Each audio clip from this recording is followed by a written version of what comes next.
Creio em Deus, cara. Não acaba nunca essa presença, gente. Vem, ó, tá gravando, tá? Então não xinga mais não, hein, gente. Xinga mais não, Denise. Tá gravando. Tá? Bom, a gente tem na BNCC, então, um amparo legal para que a gente possa fazer com que o pedagógico dê certo. Pelo menos é o que eu tenho visualizado, tá? Monique tá aqui, ó. Conseguiu entrar, tá, Angélica? E a Denise acabou de cair da reunião. Volta, Denise. Então, o panorama para a gente é esse aqui. A gente precisa entender BNCC, que o que eu vejo hoje, que muitas organizações não governamentais, privadas, elas estão oferecendo os serviços para as redes, né, para as instituições, para as redes de ensino, para os sistemas de ensino, público e privado, ajudando a pensar a organização dos seus processos. Então, tem gente que está sabendo como ancorar o uso da BNCC e está se aproveitando da situação, né, para ganhar uma grana, sem problema, Monique. Então, o que a gente pede para vocês é o seguinte: nós somos formadores, nós somos pedagogos, então cabe na nossa mão a responsabilidade de pensar o processo educacional, independente do nível de ensino que cada um de nós queira se debruçar para atuar, né? Se for educação infantil, se for ensino fundamental, e se não for, né, o nível, né, se não for a área de atuação de cada um bolsista aqui presente, mas o bom é entender que há um processo a ser pensado, e esse processo ele é técnico, e só quem tem essa técnica do processo é a pedagogia, tá? O resto está militando na área, está tentando entender como é que processa algo que a gente tem. Então, vamos aproveitar enquanto a gente pode, enquanto nós estamos no coletivo, toda vez a gente fala a mesma coisa, ninguém está sozinho, a gente está no coletivo, construindo um conhecimento que eu posso agregar nas instituições que eu faço parte, ou se eu não fizer parte de nenhuma instituição, ajudar os professores que a gente conhece, né? A gente está aqui com 4 escolas envolvidas nesse processo, para começar a pensar os seus processos de ensino a partir do ano que vem. 2021 já está batendo na porta, nós temos 4 meses e meio para começar a pensar como é que vai ser 2021, né? Então, 2021, a gente tem uma incerteza muito grande, que tudo vai depender do Covid. Então, o Covid precisa permitir que a gente volte presencialmente, ou o Covid vai permitir que a gente continue no ensino remoto. No máximo, que eu falo para vocês, com toda certeza do mundo, é que pelo menos o ensino híbrido ele vai permanecer. Então, qual é a deixa que a gente fala? Né? O ensino híbrido, a gente é a metade, né? Mesmo que uma parcela da educação ela retorne presencialmente, não vai ser 100%. Isso a gente sabe, né? Não tem como voltar com todas as pessoas para dentro das salas de aula, porque a gente vai começar a ver que, igual está na segunda onda na Europa, né? Já não está dando certo, já tem lockdown na França, né, fechadão, está tudo fechado. Isso porque as escolas voltaram, mas não com sua totalidade, tá? Elas estavam voltando em sistema de rodízio. Então, o que a gente prevê para o Brasil não é nada diferente do que está acontecendo no mundo. Ainda não estamos entrando na segunda onda, vocês estão vendo Manaus. Então, o que a gente pode prever para 2021 é que, pelo menos, o ensino híbrido ele vai ser uma constante dentro da nossa sociedade. Que retorne o pessoal 30% presencial, vão ter 70% ainda das pessoas fora da sala de aula. Então, esse 70% tem que ser atendido de alguma forma. Então, tá aí a deixa para cada um de nós se aprimorar naquilo que é ensino híbrido, tá certo? Então, é uma ideia para a gente continuar estudando sobre isso. E hoje a gente trouxe para cá, até para auxiliar na reflexão de vocês, um pouco das discussões do que é a BNCC. Então, vocês já leram a BNCC de uma forma introdutória, né? Não se assustem com a quantidade, pedagogicamente falando, né? Ela está muito bem construída. A gente tem críticas em relação a ela? Claro que tem. Se a gente pensar a BNCC como engessamento. Como a gente entende que o currículo é algo que é vivo, ele é construído a diversas mãos, não tem como a gente pegar a BNCC e engessar. Aí, vou mostrar por quê, vou mostrar como, tá? Então, isso aqui é um pouquinho. Quem estudou comigo educação da infância, viu isso daqui. Né? Então, a gente tem, tem o pessoal chegando, pronto. A gente pensa, a Base Nacional Comum Curricular não é currículo, ela é uma resolução que monta propostas que vão pensar a conquista de habilidades para crianças e adolescentes através de objetivos de aprendizagem. Ponto. Um ponto crucial da própria BNCC. A gente não vai mais formatar as nossas aulas, o nosso planejamento, por conteúdo. Isso morre. Se eu tenho a conquista, se o meu ponto final, né, se a minha chegada é a conquista de habilidades, eu preciso pensar que objetivo de aprendizagem eu tenho nas minhas mãos para fazer com que aquela criança ou adolescente conquiste a habilidade desejada. E aí eu vou pensar assim, qual é o conhecimento que eu preciso desenvolver para que aquela criança ou adolescente tenha acesso para que ela desenvolva aquela habilidade. Então, o que a gente trabalha é por campos, por áreas de conhecimento, não é mais conteúdo.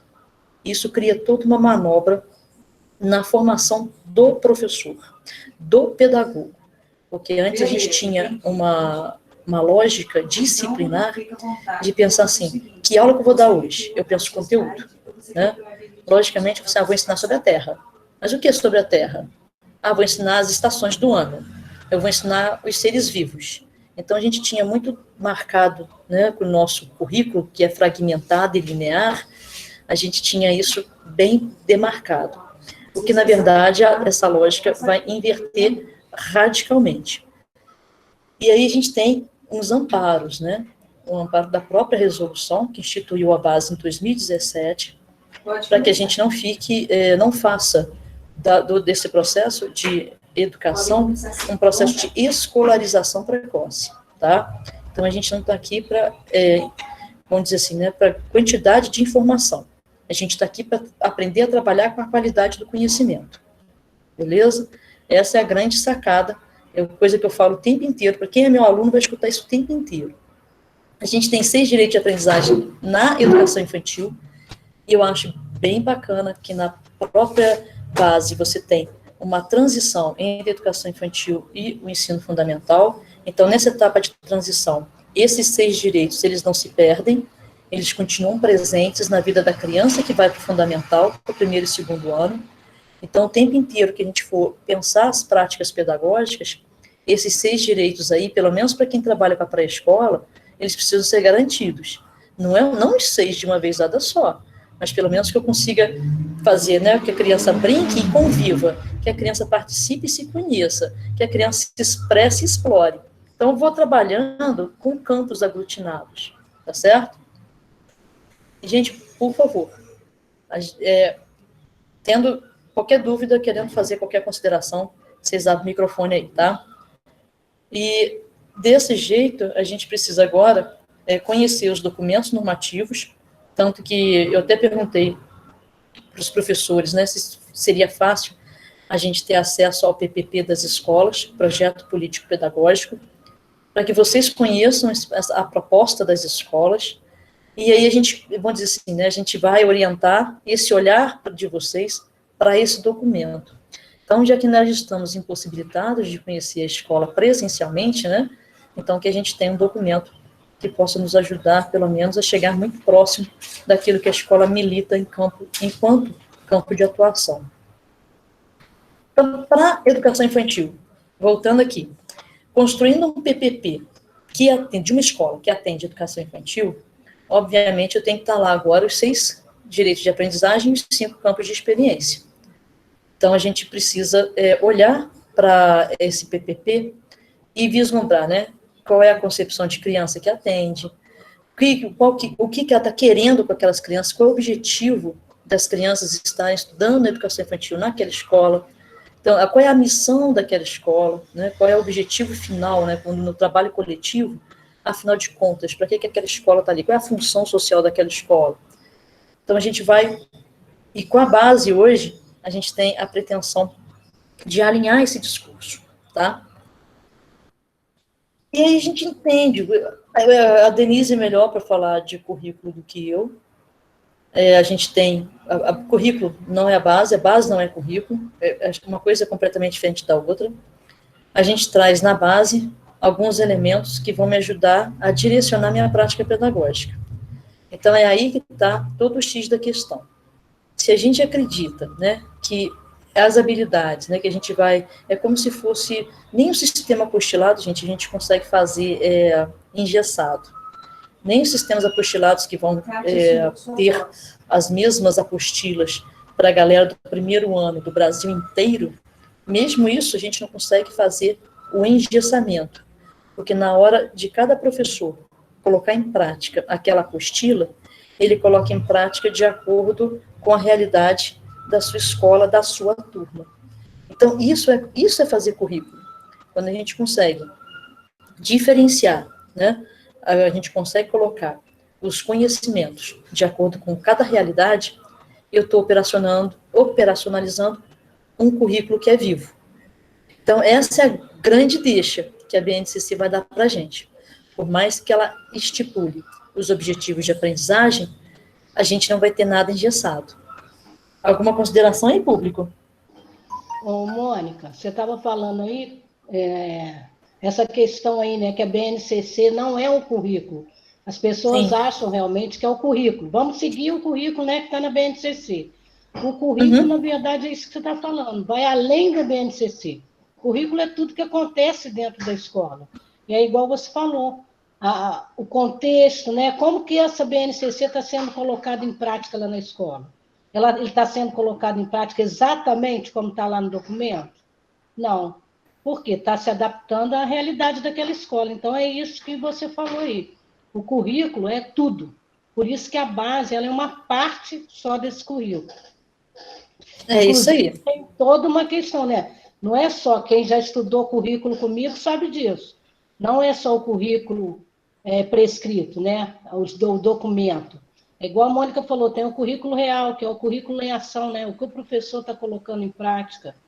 Tem o currículo oculto, que a Mônica já falou dele também, da outra reunião, né? Que são as atitudes, né? Hábitos que a criança aprende observando o dia a dia da escola. É isso tudo aí, tá bom? Era isso, Mônica, só para complementar aí. Valeu, Denise. Igual vocês estão vendo aí nessa esfera, né, nesse círculo que está aí, a gente não pode, né? A base, ela é nacional. Então, eu tenho a mesma base para o Brasil inteiro. Ela é um dos pontos que podem ajudar a compor a minha prática. Ponto. Eu preciso conhecer o currículo da rede. Então, nós estamos falando hoje de duas redes. Eu tenho Valença e Rio das Flores.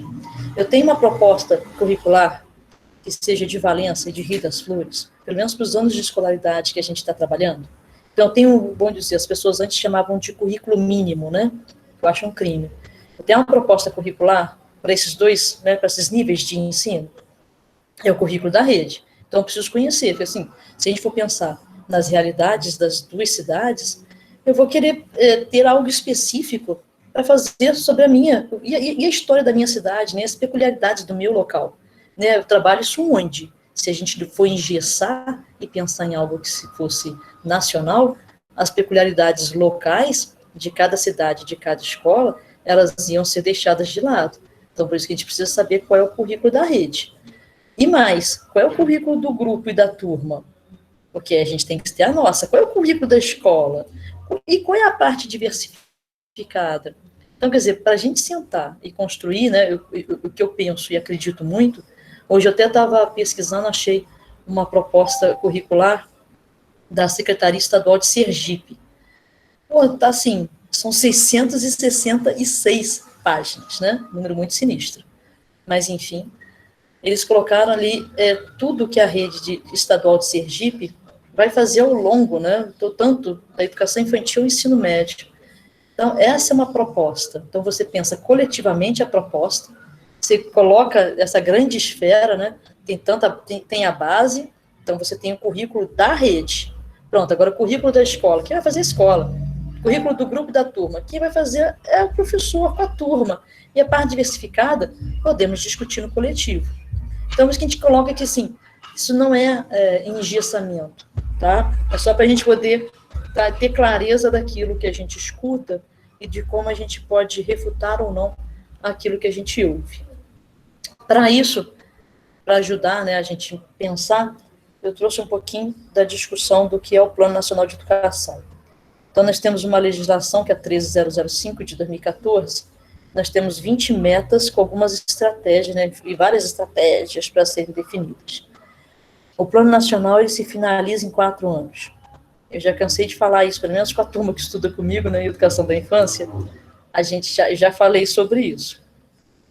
Os prefeitáveis que vão entrar agora, em 2021, eles vão sair em 2024, quando o plano tiver terminado.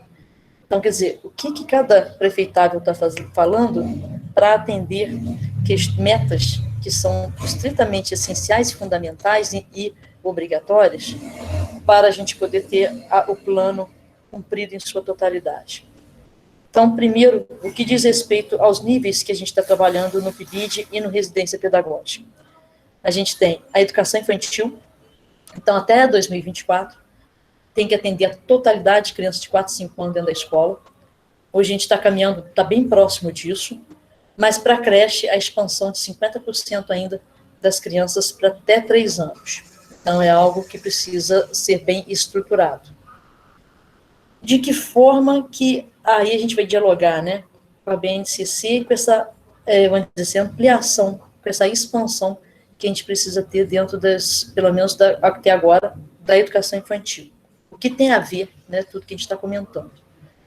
A gente precisa o tempo inteiro, porque a gente não pode desalinhar, quando a gente vai pensar a construção, né, de escolas, de uma base arquitetônica que vai fazer com que esses 6 direitos de aprendizagem da criança, eles sejam conquistados.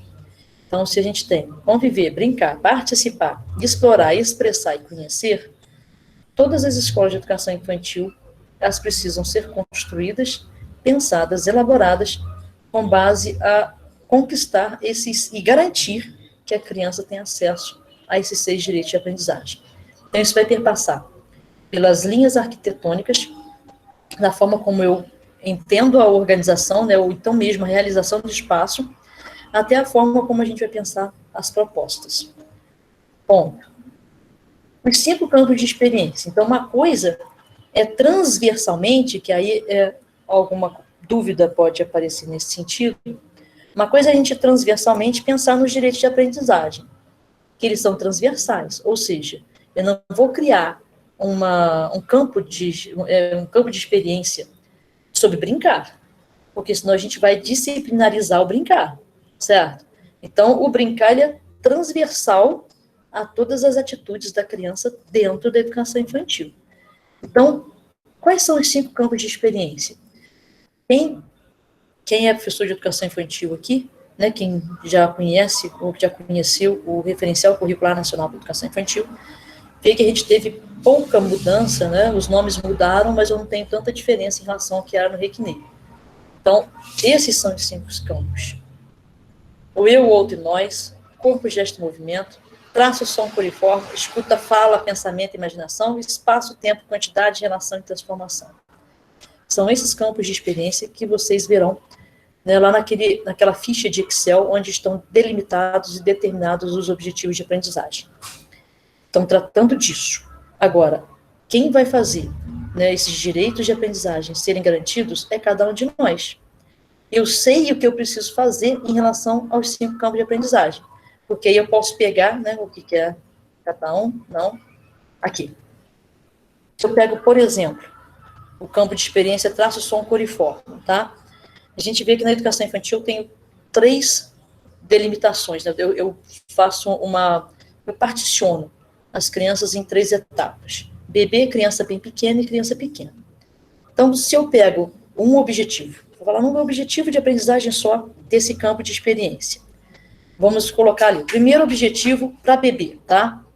Explorar som produzido com o próprio corpo e com objetos do ambiente. Vou pegar esse objetivo de aprendizagem, só que na hora que eu vou criar uma prática pedagógica para que ele aconteça, eu tenho que estar pensando, volta, eu tenho que estar pensando aqui. Então, obviamente, o objetivo de aprendizagem já está lá posto para mim. Por isso que o currículo não vai ser engessado, né? Qual é uma estratégia que você pode ter nas suas mãos para garantir à criança a conquista dessa habilidade, que ela explore som produzido com o próprio corpo. Você vai fazer isso de que forma? Na frente do espelho, para que ela se conheça, aí você vai estar garantindo um direito de aprendizagem, conhecer-se. Você vai estar criando uma bandinha, e vamos brincar, de cantar, e interagir com as crianças, opa, estou garantindo outros 2 direitos de aprendizagem. Então, a gente tem que estar o tempo inteiro, está posto aqui, mas eu não posso esquecer que eu tenho 6 direitos de aprendizagem para poder me ajudar a compor minha prática pedagógica dentro de um campo de experiência como esse. Gente, eu estou me fazendo entender?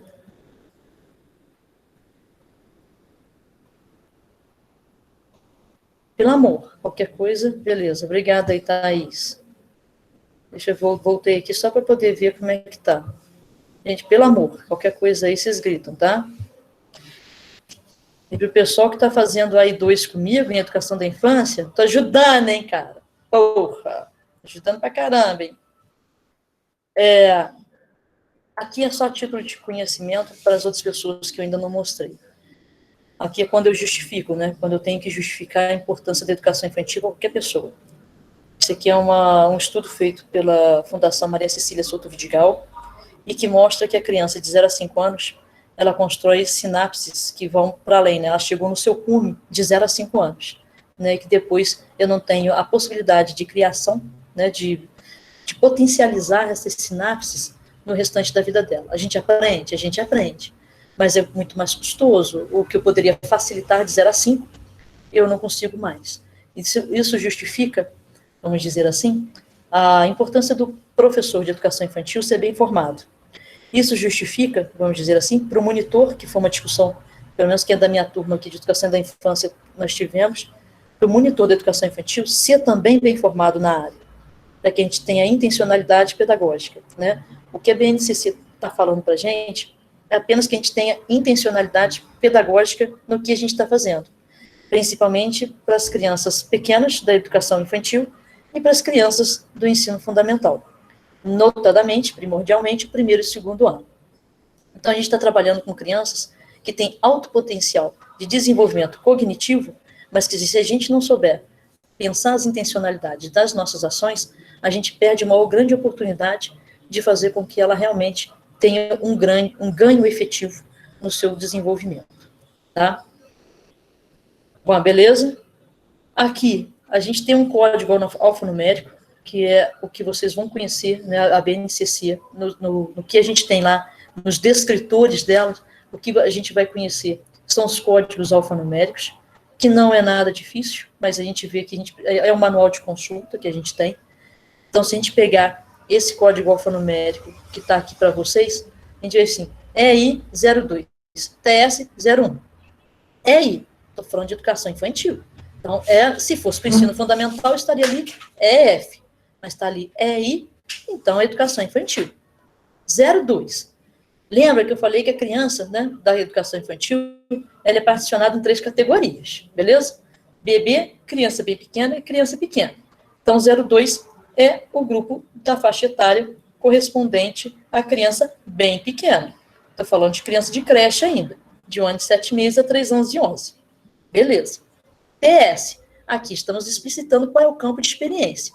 Então, de acordo com o que está ali, ó, EO, eu, outro e nós, CG, corpo, gesto, movimento, TS, opa, traço, som, cor e movimento, cor e forma. EF, escuta e fala, pensamento e imaginação, e ET, espaço, tempo, quantidade, blá, blá, blá, blá, blá. Então, o terceiro, né, código, então a gente vai dividindo, né, 2 em 2, EI, educação infantil, 02, a categoria da faixa etária, TS, campo de experiência, e o 01 é o primeiro objetivo do campo de experiência, traço e som, para a criança bem pequena da educação infantil.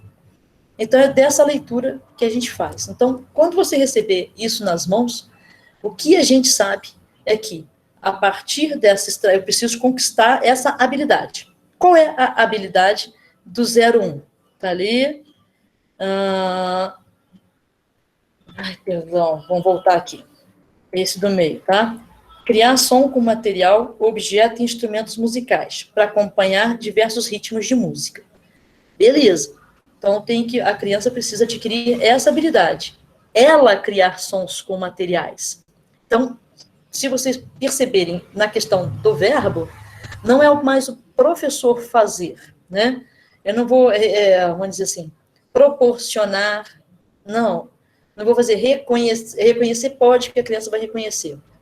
Então, não são mais verbos que eu faço, são verbos que a criança precisa fazer. Então, vê que todos os 3 verbos que estão aqui, tanto explorar, quanto criar, quanto utilizar, são verbos que eu vou deixar na mão da criança. Isso torna protagonista. E protagonismo, para a gente que estuda a infância, tudo de lindo. A gente vai de encontro as concepções da Regemília, as concepções de infância da sociologia da infância, as concepções da própria imaginação e criação do Vygotsky. Então, a gente traz isso para o nosso campo, mudando apenas o verbo. Não somos nós que temos que fazer. Eu tenho que proporcionar que a criança faça. Então, quem vai criar som com material é ela, não sou eu. Beleza? Então, esse é o primeiro objetivo do campo de experiência traço e som para a criança bem pequena da educação infantil.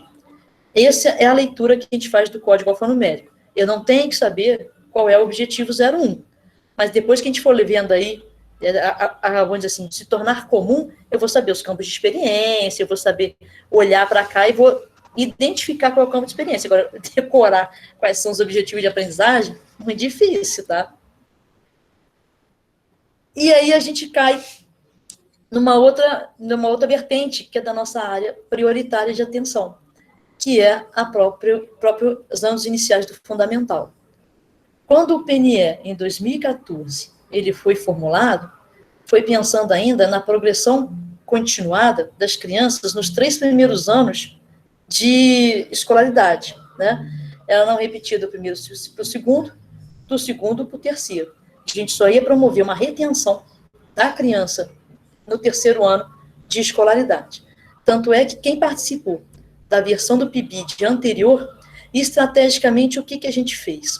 A gente atuou no 3º, no 4º e no 5º ano, pensando na progressão de conhecimento dessa criança. E quem ficou com o 3º ano de escolaridade, a gente trabalharam com crianças que ficaram repetentes, que foram retidas por conta da questão de aprendizado, tá certo? Então, isso aí é só para a gente poder perceber que de 2014 até 2018, a gente tinha essa variante. Com a aplicação da BNCC, a gente tem agora esse olhar mais centrado nos 2 primeiros anos. Então, o que a BNCC traz para a gente é o seguinte: a criança vai ter o acesso ao código escrito, de leitura, escrito e alfanumérico, nos 2 primeiros anos de escolaridade. O primeiro para o segundo, ela não repete, é progressão continuada. A gente não vai engolir, né, vamos dizer assim, o sinônimo que as pessoas falam de aprovação automática.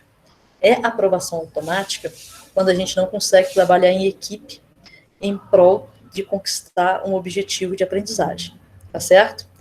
Mas como nós estamos aqui no coletivo, tá? O nome que a gente vai falar é progressão continuada, entendendo que a gente vai trabalhar de forma progressiva com essa criança do primeiro para o segundo.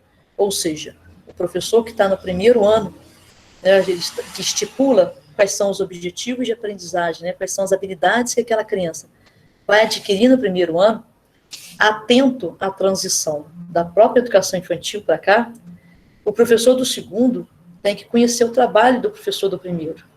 Ele tem que estar bem apto, bem colado, bem trabalho em conjunto mesmo, saca? Para que as coisas possam ficar interligadas. Então, quando as crianças forem para o professor do segundo ano de escolaridade, não é a ruptura. Não vamos começar do nada, né, do novo. A gente vai dar continuidade ao que foi iniciado pelo professor anterior. Isso que a gente está trabalhando no sentido de colaboração conjunta. A gente traça metas e estratégias em conjunto. Mas como é que a gente traça meta e estratégia? Aproveita a BNCC. Então, a BNCC é apenas o pontapé inicial para formular minha proposta pedagógica. Depois eu tenho que conhecer quem é que vai trabalhar junto comigo. Então, eu penso, aí é um olhar bem meu mesmo, que a galera da educação infantil, os 2 primeiros anos de escolaridade, bem interligado. Que as crianças têm que vir no processo de construção, né, bem intrínseco em relação à leitura escrita e números, até quando ela chegar no segundo ano. Então, tudo que for construído na educação infantil vai auxiliar essa criança no processo de alfabetização mais sistematizado no primeiro e no segundo.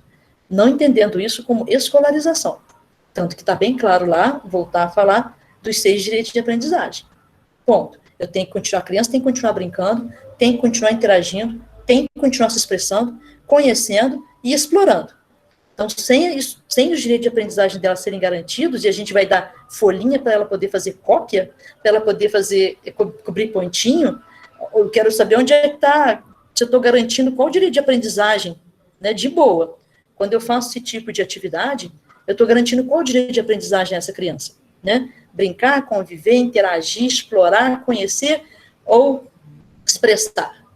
Então, qual campo de experiência essa cobrir pontinho está me atendendo, né? Eu, outro e nós, eu tenho falando de traço, som, de espaço, tempo. Então, é essa, vamos dizer assim, o olhar técnico que cada um de nós agora, sabendo disso, né? Eu olho uma atividade, eu tenho que saber qual é o objetivo de aprendizagem que ela está levando essa criança a desenvolver. Né? Coordenação motora, vai lá na base, de boa.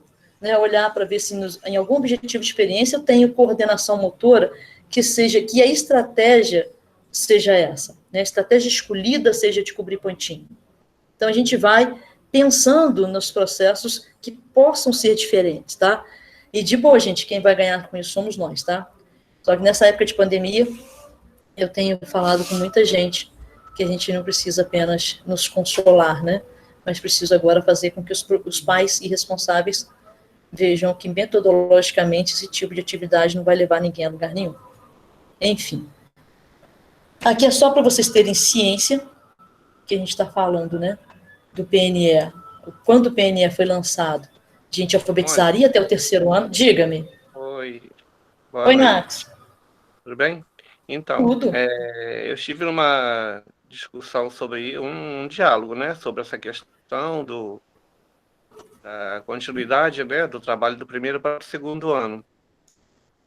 E a realidade de Valença, ela é muito cruel, porque, assim, é a base da educação, deveria ser vista, né, como a mola mestra ou realmente quem saiba realmente atuar nessa área, né, porque não é fácil, né? Uhum.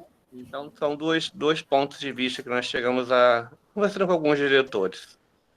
Uma que eu acho que essa questão de dita promoção automática ainda é visto por 90% dos docentes ou contratados, né? E aí acaba, talvez, não se fazendo um bom trabalho no 1º ano, porque depois ele passa a bola para o próximo. Então, quanto a isso, eu acho que seria, talvez, uma solução o professor do 1º ser obrigado a continuar esse 2º, porque aí realmente sabe até onde foi e da onde pode continuar. Porque nós comentamos em algum momento aí que o excesso de papel, né, que existe de relatórios, ninguém pega, ninguém estuda, ninguém lê. E isso quando o relatório ainda é bem feito, porque fora isso tem alguns relatórios que você pega que não diz nada com nada. Então já é uma dificuldade. E outra coisa, como diretor, acho que que a rede deveria ter o diretor tem autonomia para tudo, mas ele não tem autonomia de escolher os professores que ele sabe que tem afinidade com a alfabetização, e aí ele indicar que quer, né, um ensino de qualidade, tendo A e B no 1º e 2º ano. Acaba ficando, né, literalmente, 1º e 2º ano sobrando, esperando, aí com atraso já no início das aulas, esperando os contratados e dobras chegar. E aí a maioria desses não tem a menor afinidade com o processo de alfabetização. Então, eu acho que a autonomia do diretor, eu conversei com uma diretora, e ela disse para mim que não, que na escola dela, ela sabe quem são os bons e ela logo já indica. No 1º e 2º ano já está com fulano e beltrano, e quem for chegando vai assumindo aí daí para cima. Max, essa não é a realidade apenas de Valença, tá? Entristecidamente, aí eu vou dar o meu braço a torcer para a política, pelo menos para essa política desse novo governo. A gente teve na BNCC um amparo muito grande para a gente mostrar a importância desse nível de ensino. Em todos os lugares, mas todos, cara, desde 2000 eu acompanho espaços, estabelecimentos de ensino, áreas, né? Pode falar. Aí a gente vem acompanhando Levi, Areal, Paraíba, Três Rios, aí Rio das Flores, Valença, Pati, Miguel, Vassouras, e todo, cara, a gente escuta a mesma, como dizer assim, é a mesma angústia. Quem assume primeiro e segundo ano não são professores muitas vezes contratados, que não têm afinidade com a escola, que caiu de paraquedas ali, que depois não sabe se vai ficar, e aí não sabe fazer porque não teve formação. Então, a gente tem e a BNCC não, ela veio simplesmente assim, muda o modo de pensar para essa etapa, né? Então, quando eles lançaram para a gente o edital, tanto o PIBID quanto a residência pedagógica, com área prioritária para a alfabetização, eu falei, aleluia, irmão, né? Caímos assim, foi na hora certa que vem uma política dessa, valorizar aquilo que a gente vem construindo, ó, tá de tempo, né? Porque as pessoas costumam olhar lá para o final, né, dar uma valorização muito grande para o ensino médio, porque vai fazer vestibular, vai escolher profissão, enfim. E a gente sabe, pelo menos assim, para mim, que lida a vida inteira, eu militei no campo da infância, cara, a gente vê que isso é fundação de prédio, certo? Se a fundação do prédio estiver mal construída, o prédio vai tombar, mas ninguém nem vai ver que foi por causa da fundação mal construída, mas a gente sabe. Por isso que eu gosto de trazer muito, não gosto muito dessas questões, ainda não conheço muito bem essas questões de neurociência, mas quando a Maria Cecília, né, a fundação, traz esse tipo de discussão, mostrando que nos 5 primeiros anos, a ligação de sinapses, a construção dos neuronais, desenvolvimento de função superior, né, cognitiva superior, desenvolvimento de linguagens sensoriais, elas estão no seu ápice. Eu falei, porra, cara, isso justifica vamos dizer assim, a qualificação do professor, né? Tanto do professor quanto do profissional que vai atuar conjuntamente com esse professor, que é o monitor, o recreador, enfim. Aí a gente vê a importância que nós temos diante do cenário de educação nacional, né? Quando os olhares se voltam. A denúncia, uma das leituras, né, que eu li no artigo falando do PISA, né, que o PISA, quem faz o PISA? Crianças e adolescentes de 15 anos. Eles fazem a prova do PISA. E aí tem um artigo que defende que essas crianças, esses adolescentes, né, só não conseguem ir bem no PISA porque ao longo da sua construção educacional, eles falham no processo de leitura e escrita e de interpretação.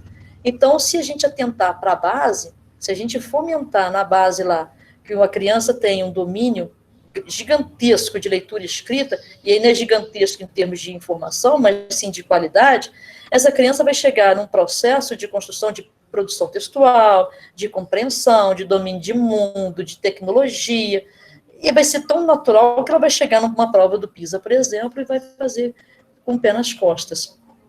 Então, é essa a nossa defesa. A defesa é pela área que cada um de nós atua, né? A gente está aqui com professores, né? Você, Fabiana, Silvana, Rosália, Francismara, Fátima, vocês todos são professores dos anos iniciais, da pré-escola ou dos anos iniciais. Então, isso para a gente valora muito o que a gente vem construindo, né? É uma pena a pandemia, mas não tira o brilho da nossa atuação. Mônica. Diga-me. Mônica, pegando o gancho aí que o Max falou e que você está falando da questão da alfabetização, né? Eu fiz uma pesquisa agora no TCC em 5 escolas, né, no município de Valença. E a gente detectou exatamente isso aí que você e o Max falaram aí. Essas professoras, poucas que escolheram estar ali, né? Maioria delas há muito tempo sem uma formação continuada, parou, né? Então, a preocupação é grande mesmo com essa classe de alfabetização. Agora, quanto o que o Max falou aí, na questão de o diretor ter autonomia, Max, concordo com você. Só não pode ser obrigado, Max, o professor do primeiro ser obrigado a pegar o segundo. Por quê? Vou te dizer por quê. Se esse professor do primeiro ele for mal, ele vai prejudicar essa turma. Então, no segundo ano, mudando o professor, você ainda tem chance de salvar alguma coisa. Agora, quem pode decidir isso? É o que você falou, é o gestor da escola. O diretor, ele sabe. Quem que eu posso colocar lá? Então, isso tinha que ser mesmo visto pelos sistemas municipais. Mas isso é vontade política que vai gerar, você sabe, insatisfação em muita gente. Então, preciso muita coragem, né? Vou baixar uma resolução e vai ser assim, mas isso depende de muito conscientização, né, do gestor, né, municipal e de querer enfrentar isso aí, porque isso aí realmente não vai ser fácil, mas dá para fazer, dá para enfrentar. Deixar a cargo do gestor, né, do diretor, ele escolhe quem vai para a alfabetização, ninguém melhor do que ele saber o perfil dos professores dele. Sim. Por isso que eu falo que você deveria, né, voltar para o Secretaria de Educação, né, Denise? Como secretária. Tá bom, Marcos, vou pensar no seu caso. Cara, eu escutei a Denise, quer dizer, melhor, eu não escutei a Denise, falei assim, cara, tá ignorando com sucesso, o silêncio faz parte, ela vai ficar muda agora. Eu desliguei o microfone aqui, eu liguei para dar uma gargalhada depois que ele falou uma besteira dessa. Bom, enfim, a BNCC traz os 2 primeiros anos, então isso é estratégico. Uma questão também que a gente está colocando, que a Denise muito bem falou na última reunião que nós tivemos, que é sobre avaliação. Então, tanto o Plano Nacional de Educação quanto a BNCC, elas pedem que os sistemas se organizem para a gente poder fazer uma mensuração de resultado das crianças, né, nesse processo. Se a gente não tiver objetivo de aprendizagem, ou seja, se eu não souber o que eu estou exigindo, né, que eu estou querendo que a criança atinja, não tem como a gente mensurar. Então, quando a gente estabelece metas, né, que é isso que a gente está fazendo, quando eu penso no objetivo de aprendizagem, eu estou estabelecendo meta. Então, quando eu tenho uma meta determinada, eu sei, né, se ela foi alcançada ou não foi alcançada, e por que não foi alcançada, e por que foi. Isso é um processo avaliativo, né, e é uma recomendação, né, a gente vai falar, é recomendação? Não, é obrigação de todos os sistemas de ensino terem, né, anual ou não, né, mas tenham sistematizado o acompanhamento das crianças, né, no processo de aquisição de leitura e escrita, tanto no Plano Nacional de Educação, quanto para a BNCC. A gente tem mesmíssima coisa do que a gente tem lá na educação infantil, a gente tem para o ensino fundamental. Então, a gente vai ter um código alfanumérico também, a gente vai ter umas fichas de Excel que vou mostrar lá quais são os componentes curriculares, né, da artes, as ciências, da história, geografia, língua portuguesa, matemática. Então, a gente vai ter acesso ao conhecimento desses campos para a gente poder delimitar, né, o que a gente vai alcançar. Quais são os objetivos de aprendizagem dos 2 primeiros meses do primeiro ano de escolaridade? O que a gente quer, né, em relação a ciências, matemática, língua portuguesa? A gente coloca isso no papel, cara. Porque se eu colocar isso no papel, depois fica mais fácil para eu estabelecer minhas estratégias, né, minhas práticas pedagógicas. Colocar no papel é difícil. Por isso que eu penso que, assim, cada rede precisa se organizar para fazer sua proposta curricular. E depois que você estabelece o que a gente vai fazer em cada mês, ou em cada bimestre, ou em cada trimestre, depois que a gente estabelece isso para o primeiro ano, segundo ano, terceiro ano, para o quarto ano, isso falando do ensino fundamental, né, mas colocando também a educação infantil, depois que a gente estabelece essa situação, cara, para cada professor pensar na proposta pedagógica, né, na sua prática, tiro, molinho. Mas essa proposta eu não estabeleço sozinho. Não é uma questão de gestão unilateral, certo? Não é alguém que está em cargo de chefia dentro da secretaria que vai elaborar uma proposta para ser jogada para os demais. É um pensamento conjunto, é coletivo, é construção coletiva. Tem que chamar todo mundo. Dá trabalho? Dá, pô. Mas aí a gente tem mais chance de ter o engajamento de todos, né? Se todos se envolvem em prol do mesmo objetivo comum, que é a melhora da qualidade de ensino, a gente tem vamos dizer assim, uma pretensão de que esse engajamento ele gere no coletivo algo que ninguém vai mudar, né? Ninguém vai falar mal da proposta, ninguém vai fazer com que a proposta seja sabotada, né? A gente vai estar junto. E é isso que a gente tem. Aí eu peguei, só para título de curiosidade, né, um objetivo, né, de conhecimento, objeto de conhecimento, que aí, no fundamental, não é objetivo de aprendizagem, é objeto de conhecimento. A gente muda essa nomenclatura. As habilidades já estão delineadas ali, como os objetivos de aprendizagem lá da educação infantil. A gente tem o mesmo código alfanumérico, só que aqui a gente vai chamar de habilidades e não de objetivos de aprendizagem. Aí eu peguei um do campo da história e peguei um da língua portuguesa, para vocês poderem ver que nós estamos falando elas são diferentes, né? Quando você vê as colunas dela, né, lá na história, tem componente, ano, faixa, unidade temática, objeto de conhecimento, habilidade. Quando a gente vai para a língua portuguesa, a gente tem componente, ano, faixa, igual. Mas aqui embaixo a gente vê assim, campos de atuação, ao invés de unidade temática. A gente vê práticas de linguagem. Depois eu tenho objeto de conhecimento e habilidade. Então, quando a gente fala tanto da língua portuguesa quanto também da matemática, se eu não me engano, eu tenho vamos dizer assim, esmiuço de uma forma diferente. Tá certo? Mas o que a gente vai trabalhar? Eu pego as habilidades. Eu vou pegar os códigos alfanuméricos para trabalhar. E vou fazer a mesma leitura que eu faço lá na educação infantil. E também, aqui, quando a gente vê campo de atuação, né? Aqui na língua portuguesa, aqui no primeiro, está lá, todos os campos de atuação. Aí quando a gente parte para uma outra coisa, né? Lá no ano faixa de primeiro, quinto ano, campo artístico literário.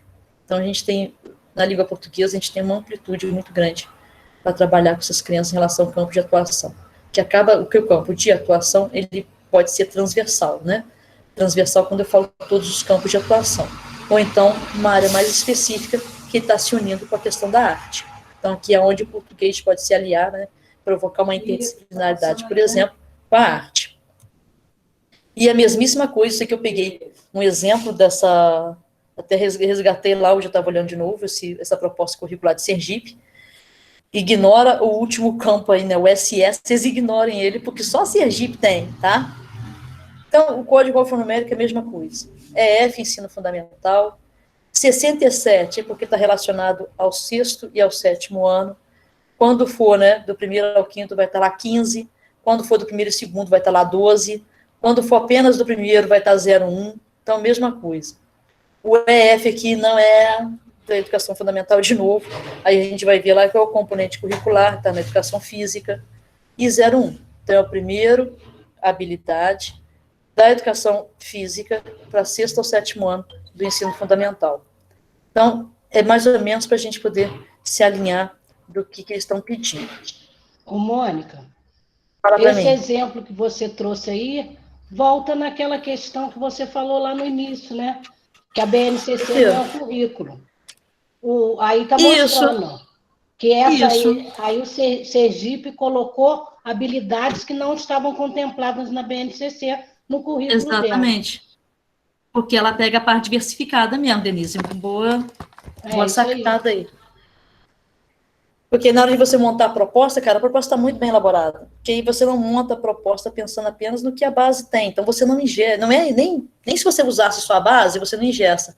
Mas você traz outros componentes que você julga interessante, fundamentais, você contempla ali também. E aí a gente finaliza, beleza? Com essa frase do Paulo Freire que eu amo de paixão. Não existe imparcialidade. Todos são orientados por uma base ideológica. A questão é, sua base ideológica é inclusiva ou excludente? Então é isso o tempo inteiro que a gente... É quase um mantra, tá? Então o tempo inteiro que tem que perguntar agora, principalmente na pandemia que nós estamos vivendo, as estratégias pedagógicas que a gente precisa delinear para atender nossas crianças, nossos adolescentes. Eles conseguem incluir a todos? Né? A minha base é includente ou excludente? De que forma eu posso criar uma base includente? E sempre lembrando, nós não estamos sozinhos. Né? Eu penso que a formação inicial, formação continuada, né, que nós estamos trabalhando com formação inicial, que são os bolsistas, que estão na graduação, estamos com formação continuada, que temos aqui os professores da rede, eu e Denise, isso é formação continuada, a gente vai continuar estudando sobre algo, então a gente vê que esse processo, e a gente troca, né? Não tem quem sabe mais ou quem sabe menos, a gente tem saberes que são diferentes, então é nesse momento aqui, é onde a gente pode dialogar, porque o nosso objetivo é o mesmo, tá? É a gente fortalecer o processo educacional.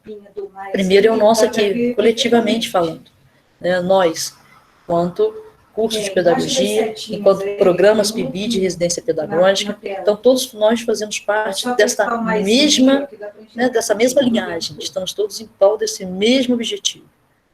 E é isso, gente. Acredito que eu possa ter contribuído aí com alguma coisa para vocês, né? Pelo menos vocês estão pensando, vocês estão vendo a BNCC, vou parar aqui. Cada um momento seu. Mônica. Fala para mim, tia. Não, só lembrar elas aí, você já terminou? Sim, senhora. Terminou. Então, lembrar que nós deixamos vocês entregar os resumos até semana que vem, segunda-feira, dia 16. Porque aí, dia 16, hoje não vai ter tarefa, porque nós sabemos que vocês... a BNCC é uma coisa bem complexa, né? Para vocês fazerem, escreverem. Então, nós resolvemos deixar essa tarefa da BNCC até dia 16. Aí, dia 16, a gente passa uma outra tarefa. Tá bom? Ô, Mônica, eu posso fazer uma chamadinha aqui antes de você encerrar aí? Pode, tia. Então, vamos lá. Eu só vou falar o nome